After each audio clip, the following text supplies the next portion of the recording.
The FDA has approved a new treatment to slow the progression of early symptomatic Alzheimer's. It's called donanemab. And to learn more about this new medication, we welcome Dr. David Weidman of the Banner Alzheimer's Institute. Get your name pronounced right there? Neither or neither, but it's Weidman. Close enough. It's Weidman. All right, Dr. Weidman, thank you so much for... What is donanemab? Well, donanemab is what's called a monoclonal antibody, where we take people and antibodies that are grown in a lab, synthesized, and then they're called humanized, so they're not too allergic. We don't recognize it too foreign, but donanemab in particular is attacking, kind of like Pac-Man, the solid forms of what is called cortical, or the surface amyloid on the brain that kicks off the whole disease of Alzheimer's. So basically helps the body remove that amyloid. It actually is not even enhancing the immune system. It itself is creating a reaction with inflammation, but the immune system up there is part of it, but not the body's immune system, because the brain and even the blood-brain barrier there, it's sacrosanct. So the brain itself, only 1 or 2% of this antibody crosses the blood-brain barrier. Interesting. So it's not a systemic effect at all. Okay, and this slows the progression of early Alzheimer's. Slows, it is not a cure, correct? Correct. Research now is, after 20 to 30 years of trying to find antibodies and other treatments that would modify the disease in the sense of slowing down the decline, we finally have achieved at least jumping over that hurdle. We have a lot more mechanisms of action of drugs, and we have a lot more to go here, a lot farther. But the bottom line is that the concept of reversing gears or curing, which means halting, that is a story for a future day. How much does it slow the progression of Alzheimer's? Well, the trial evidence, which led to FDA approval, was giving this drug monthly, anywhere from about 9 to 19 months each month, because some people were able to, by lowering the amyloid to a nearly non-detectable level, were converted over to just saline, salt water, placebo, and didn't even know it. But there was enough down there, but everyone was grouped together, and that slowing down of decline in what's called the treatment group of over 800 people was about, on the main measurement, 40% less decline than the decline in the placebo group. So it does not actually cause improvement in certain symptoms.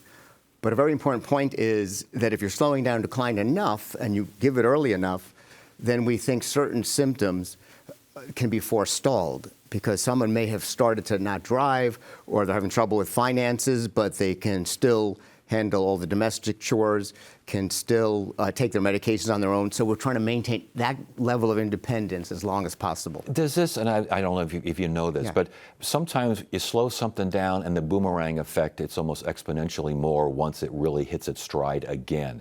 Any sense of that happening? Well, that wouldn't happen with this drug, because we're taking, say, X amount, what they call it centiloids, 100. And if we lower it down to 20 over 18 months, we know there's some data that the amount of amyloid that kind of regrows, so to speak, or reaccumulates is only 1 little centiloid per year.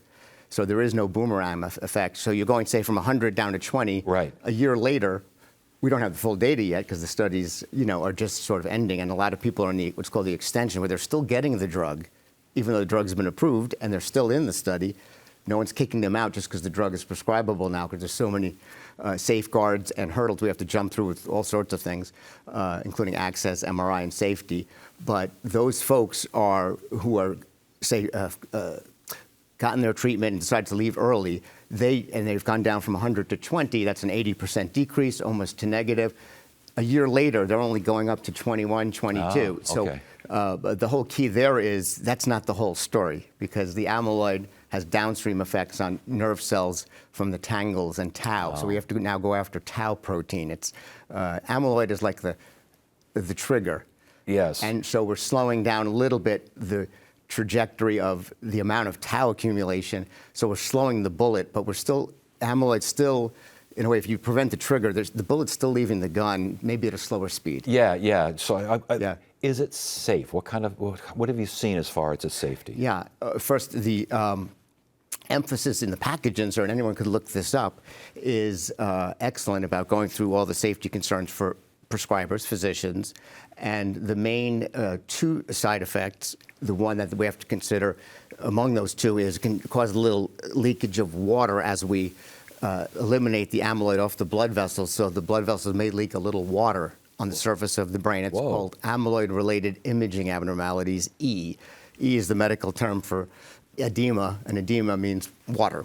Yes. And that is sometimes serious, but in this case, with the trials, it was about a 2 to 3% risk of what's called serious ARIA, which means maybe you end up with a small seizure or in the hospital for confusion.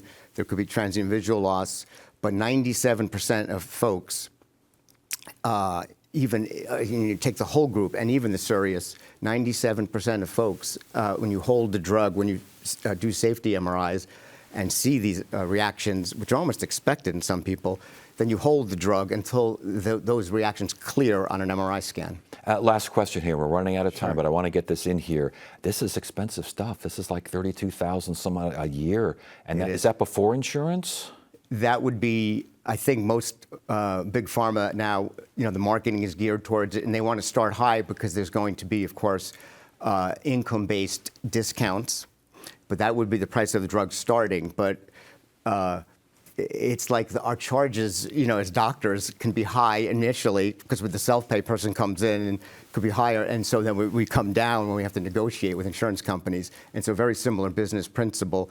Bottom line is this drug is given 9 times over or to 19, and the other drug, lecanemab, is potentially now given indefinitely. Okay. So I wouldn't compare the prices, it's the duration of treatment. All right, we got to stop you there because we're running out of time, but encouraging news, and thanks for sharing it for us. Okay. We appreciate it. Thanks, Ted.